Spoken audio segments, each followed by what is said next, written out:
신경선이 노출될 정도로 좀 가절제가 됐는데 이런 경우도 재건 수술이 가능할지. 조심해서 재건 수술을 하면은 당연히 뭐 가능을 할 수 있지만 신경선 자체가 노출이 됐다는 것은 당연히 좀 영향을 끼칠 수는 있을 것 같습니다.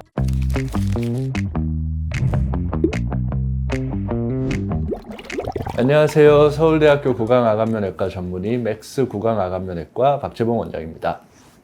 안녕하세요, 원장님. 네. 요새 듣기로는 과거에 양악을 하셨던 분들이 만족하지 못하시고 재상담을 많이 오시는 경우가 많이 늘었다고 하는데 네네. 정말 좀 많이 늘었을까요? 많이 늘었죠. 양악수술이나 윤곽수술을 받은 환자분들의 N수 자체가 쌓이면서 덩달아 많아지는 거겠죠. 그러면서 우리가 재건수술에 필요한 보형물 있죠. 최근에는 이제 피크나 PCL, 타이타늄 이러한 재료들의 발달과 함께 예전에는 손으로 막 주물럭 해가지고 찰흙처럼 만들어서 정확하지 않게 붙였다면 요즘에는 그런 것 또한 제가 주로 하는 3D 시뮬레이션이나 3D 모델링을 통해서 정확하게 만들어서 커스터마이징하게 딱 재건할 수 있기 때문에 기술적인 발달과 함께 그런 재건 수술의 수요와 케이스가 굉장히 많아졌다고 보면 되시겠습니다.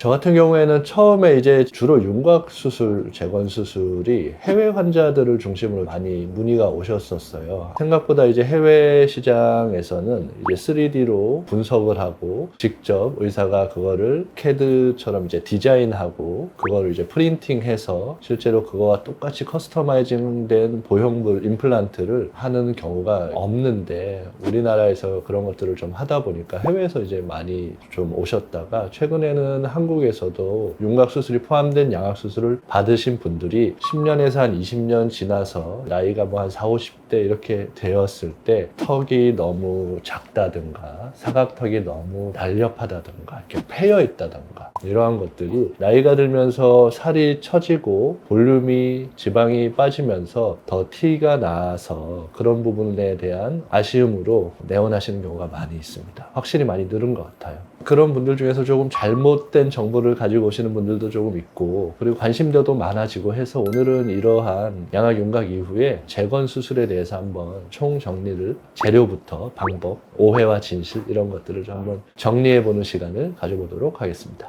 원장님, 어떤 경우에 좀 윤곽 재건 수술이 필요한가요? 사실 가장 많은 케이스는 뭐 아시겠지만 사각턱이 이제 많이 절제돼서 우리가 흔히 개턱이라고 말하는 이런 부분 때문에 기미가 없이 이렇게 떨어지면서 옆에서 볼 때 얼굴이 너무 길고 예전에 한때 그게 인기 있었던 때가 있거든요. 그런 분들이 그것을 다시 원래대로 복구시키고자 오시는 경우가 많이 있습니다. 우리가 이제 윤곽 수술을 하면은 이제 사각턱을 자르고 턱 끝도 자르고 그러면 이 선을 이렇게 부드럽게 이어줘야 되는데 수술적 경험의 부족이나 혹은 수술이 잘못됨으로 인해서 이렇게 가다 이렇게 움푹 패인 경우가 있어요. 그런 경우에는 당장은 붓기 때문에 잘 보이지 않고 젊었을 때는 볼륨이 있고 지방이 있고 하기 때문에 이렇게 부드럽게 보이지만 나이가 들어서 볼륨이 빠지고 살이 처지고 했을 때 그런 부분이 이제 패여 보이는 경우들도 있거든요. 그런 경우에 전반적으로 이제 하악의 그런 울퉁불퉁한 부분을 재건하기 위해서 상담을 오시는 경우도 많이 있습니다.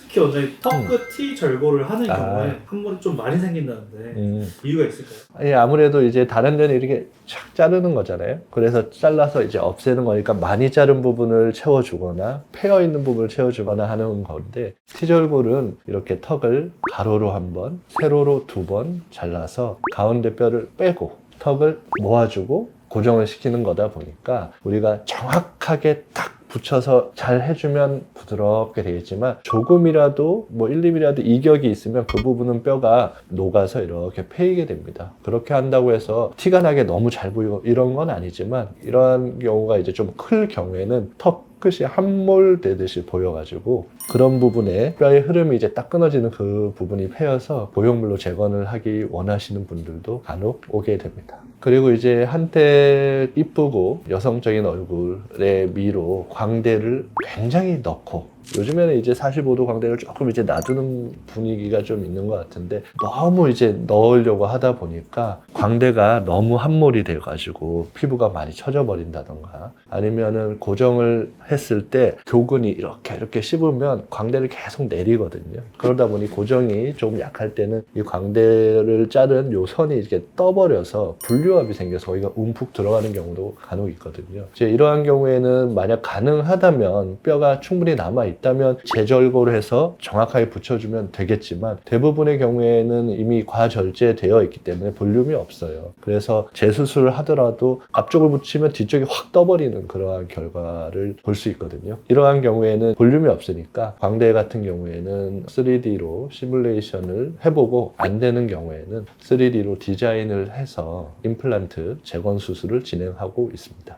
우리가 흔히 이제 입이 좀 튀어나오거나 코 주변이 이렇게 확 꺼져 있으면은 발치 교정을 하거나 ASO라고 해서 발치를 하고 입을 넣거나 아니면 양압 수술을 해서 이렇게 돌려서 이 부분을 좀 튀어나오게 하거나 이런 식으로 이제 해결하는 경우가 꽤나 많은데 나는 양압 수술도 하고 싶지 않고 발치 교정도 하고 싶지 않고 ASO도 하고 싶지 않다. 뭐 이런 경우에 있어서는 추가적인 볼륨을 코 주변으로 이렇게 디자인을 한 다음에 그 안에다가 이렇게 정확하게 넣어서 이쪽 볼륨을 앞으로 꺼내줌으로써 이러한 돌출입이나 꺼짐 같은 것을 심미적인 이유로 이렇게 해결하는 경우도 많이 있습니다.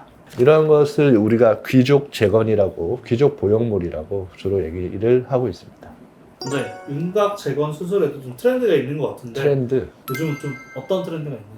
의료 기술의 발전 측면에서의 트렌드가 있을 것 같고 두 번째는 이제 재료적인 측면에서의 트렌드가 있을 것 같습니다. 단순히 심미적인 이유로 재건을 하는 경우에 트렌드는 주로 실제 시중에 나와 있는 재료의 변화에 따라 그 트렌드가 형성이 된 것 같고 병적으로 골절이 되거나 구강암 수술 혹은 기타 여러 가지 이제 병적 질환에 의해서 함몰이 됐을 경우에 이제 재건 수술 같은 경우에는 우리가 혈관을 연결되어 있는 뼈를 다른 곳에서 이제 가져와서 이식을 하는 경우도 이제 있을 수 있고요. 아니면 혈관체로 가져와서 이쪽 상악이나 하악에 신경이나 혈관을 연결해서 그쪽을 이제 채워주는 그러한 수술도 있습니다. 오늘 이제 말씀드리는 부분은 이제 병적 골절이나 병적인 어떤 결손에 의한 재건보다는 심미적인 부분에 있어서 혹은 이제 수술 후에 불만족에 있어서의 재건이기 때문에 재료적인 측면에서의 재건 수술을 조금 더 이제 설명을 드리면 될 것 같고 이러한 것들이 재료의 발전에 따라 트렌드가 어떤 식으로 변화해 왔는지 그리고 분석 기술과 디자인 기술의 차이에 따라 어떻게 변해 왔는지 이런 것들을 이제 말씀드리면 좋을 것 같습니다. 요즘에는 이제 안 하는데 레진 같은 거를 이제 섞어가지고 그냥 이제 넣기도 했다고 합니다. 요즘에 이제 그렇게 할 경우에 액체가 이제 발암 물질이기도 하고 그래서 이제 절대로 그렇게 하면 안 되는데 그것도 이제 다 허가를 받고 몸 안에 넣는 게 가능한 레진만 이제 그렇게 할 수 있고 그냥 단순한 레진 가지고 할 수는 없지만 요즘에 뭐 거의 안 하는 걸로 알고 있습니다. 또 이제 오래된 것 중에는 실리콘, 요즘에도 실리콘으로 하시는 분들이 많이 있죠. 그런데 이제 근육이 작용하는 이런 부위 그리고 코 옆에 이런 데에 이제 하시는 분들이 많이 있는데 그렇게 했을 때 계속 근육이 이렇게 작용을 하면서 코 옆에도 이렇게 움직이면서 이쪽에 있는 뼈가 안 그래도 얇은데 막 패여서 들어가서 염증을 일으키거나 통증을 일으키는 경우가 이제 굉장히 많이 있습니다. 재료 자체가 저렴해서 아직 하시는 분들도 많이 있지만 실리콘으로 하는 것을 그렇게 추천하지는 않습니다. 근데 이제 이러한 실리콘들은 기성품이죠. 두께가 정해져 있고 모양은 커스터마이징 돼 있는 게 아니고 그냥 기성품이다. 그러다 보니까 모든 뼈에 이제 잘 맞아야 되니까 좀 물렁물렁한 물성을 가지고 있겠죠. 그래서 이제 실리콘으로 많이 사용을 하지만 결국에는 이제 근육 힘이 좀 센 부위, 이런 사각턱 같은 교근이 붙는 이런 부위는 아예 이제 사용을 못하는 그런 좀 차이가 있고 그렇습니다. 이게 실리콘은 이렇게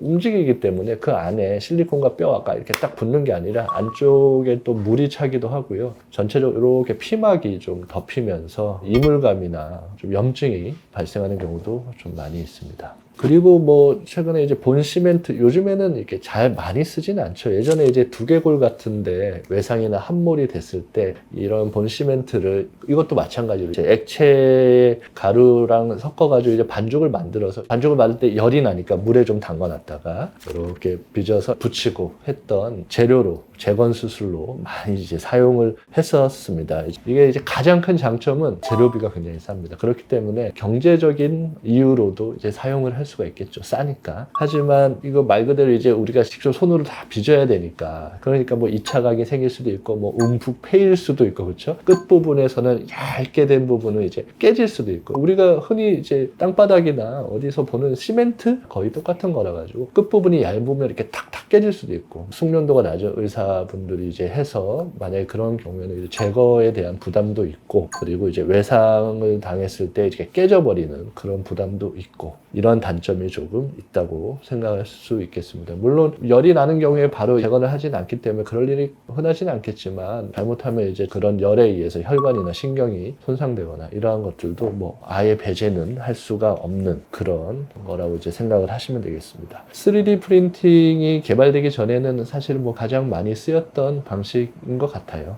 재밌네요. 이거 제가 좋아하는 거라서 3D로 분석하는 거, 3D로 디자인하고 3D로 프린팅하는 거 이런 거를 제가 워낙 좋아해서 병원에 다 갖춰놨기 때문에 제가 굉장히 좋아하는 주제이긴 합니다. 제가 항상 말씀드리듯이 수술 전에 3D CT를 제대로 분석하고 그걸로 진단을 하고 하는 것들이 요즘에 최신 트렌드다 보니까 오히려 이런 쪽의 재질에 대해서 조금 더 관심이 많으실 것 같습니다. 최근에는 몇 가지 이제 먼저 말씀드리면 가장 많이 쓰이는 거 세 가지가 피크랑 타이타늄 그리고 PCL 이렇게 이제 세 가지가 가장 핫한 것 같아요. 제일 먼저 이제 광대 재건이나 이런 상악 쪽 재건에는 피크가 가장 많이 쓰이고 많이 관심이 있으신 것 같습니다. 기존에 쓰던 타이타늄 보형물이나 이러한 것들보다 강도가 조금 더 뼈와 가깝고 탄성도 있고 그리고 가볍고 그래서 요즘 더 많이 쓰이고 있고 실제 사용에서의 팁이라고 하면은 만약에 보형물을 우리가 프린팅을 했을 때 그 부분이 정확하게 안 맞을 경우에 타이타늄 같은 금속은 뭔가 우리가 변화를 줄 수 없지만 피크 같은 경우에 살짝 이제 다듬어서 쓸 수 있다 뭐 이 정도가 조금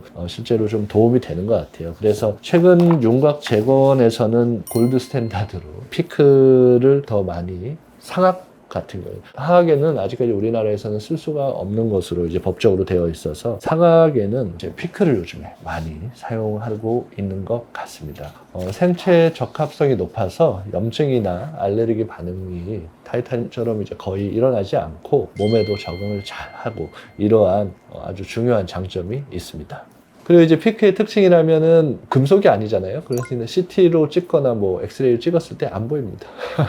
그런 부분 때문에 좀 더 선호하시는 경향도 있는 것 같습니다. 기존에 주로 같은 부위에 사용되었던 이제 실리콘에 비해서 견고성이 조금 있고 뼈에 적합성이 더 좋기 때문에 그리고 스크류로 고정을 하기 때문에 잘 움직이지 않고 그대로 잘 유지할 수 있다는 그런 장점이 또 있다고 생각하시면 되겠습니다. 두 번째가 상악턱 재건에 그리고 턱끝이나 이런 쪽에 많이 사용되는 티타늄입니다. 이제 하악 쪽은 피크를 사용할 수 없기 때문에 티타늄이 좋고요. 티타늄이 굉장히 금속이다 보니까 견고하잖아요. 그래서 근육이 많이 작용해서 혹시라도 변형이나 파절이 올 수 있는 부분에는 티타늄이 굉장히 좋은 것 같습니다. 조금은 무거운 느낌이 있을 수 있지만 요즘에는 메쉬 형태래요. 가운데가 이렇게 다 파여져서 질량을 좀 확 줄인 형태로 이제 많이 사용을 하고 있고 치아 임플란트 치료 잘 아시겠지만 그 타이타늄 자체는 뼈와 유착하는 성질이 있어서 굉장히 견고하게 붙어 있을 수 있는 아주 큰 장점이 있습니다. 또한 생체 친화도가 높고 불활성이라서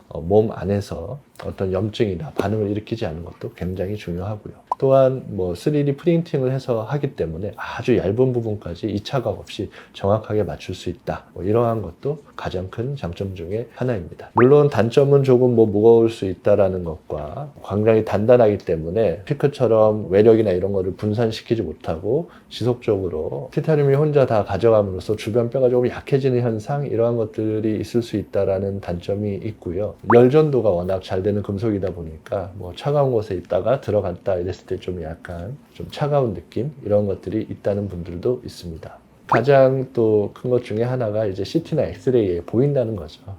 그쪽이 이제 금속이다 보니까 인공음영이라 그래서 빛이 산란하는 것처럼 산란돼서 CT나 이런 쪽에서 보인다. 이러한 것이 또 하나의 단점이 될 수 있겠습니다. 최근에 이제 또 핫하게 나온 것들 중에 하나가 이제 PCL이라는 거죠. PCL은 폴리카브로락톤이라는 재료인데요. 쉽게 말하면 메쉬 형태의 구조물을 따라서 뼈의 재생을 유도하고 시간이 지나면 사라지는 생분해성 물질이라고 생각을 하시면 되겠습니다. PCL은 다른 거와 다르게 가장 큰 장점은 몸 안에 남지 않는다는 겁니다. 이제 1년이나 2년 정도 지나면 얘 자체는 몸 안에서 녹아서 없어져 버려요. 녹아서 없어지기 전에 얘네들이 격자 구조로 이렇게 미세하게 돼 있어서 실제 우리의 뼈를 그쪽에 침착을 시키고 자기들은 없어져 버리는 아주 이상적인 이론적인 베이스를 가지고 있습니다. 그리고 엑스레이에서 보이지 않는다는 것, 뭐 이러한 것들이 될 수 있겠습니다. 원장님 PCL도 단점이 있나요? 단점으로는 그게 반드시 정확하게 골 유도와 골 형성이 되지는 않는다라는 이제 단점이 있어서 약간의 결과에 대한 예측 가능성이 조금 떨어진다는 것이 이제 가장 큰 단점으로 가지고 있는 부분입니다. PCL도 만능은 아니기 때문에 아까 말씀드렸듯이 골 유도나 결 형성이 안 된 상태에서 그냥 될 수도 있기 때문에 그런 경우에는 제거는 했지만 움푹 다시 패워버린다든가 이런 것들이 있어서 그것을 좀 막기 위해서 아니면 좀 더 잘 되라고 베타 TCP라는 것을 같이 섞거나 자가골을 빻은 것을 같이 섞어서 이제 진행을 하기도 하지만 그런데도 좀 녹는 경우가 있다고 합니다. 그래서 예측 가능성이 조금 떨어져서 아직까지 제가 이렇게 많이 사용하고 있지는 않습니다. 원장님 자가골 이식이라는 것도 있던데 그건 어떤 거예요? 말 그대로 이제 내 뼈를 가지고 결손된 부분에 이식을 하는 부분이죠. 우리가 이제 여기 허리 옆에 장골이라고 하는 부분, 이 앞쪽 부분을 살짝 열어가지고 거기서 뼈를 채취해서 큰 뼈를 채취해서 빻아서 하거나 골수랑 같이 해면골이라고 해서 거기를 긁어서 이제 하거나 이런 경우도 있는데 실제로 이제 자가골은 이제 언뜻 보기에는 내 뼈니까 너무 좋고 제일 좋을 것 같다. 이물질은 아니니까 내 뼈이기 때문에 굉장히 우리 몸에서 빨리 흡수를 시켜버립니다. 제거를 한 다음에 그냥 쫙 없어지는 경우가 대부분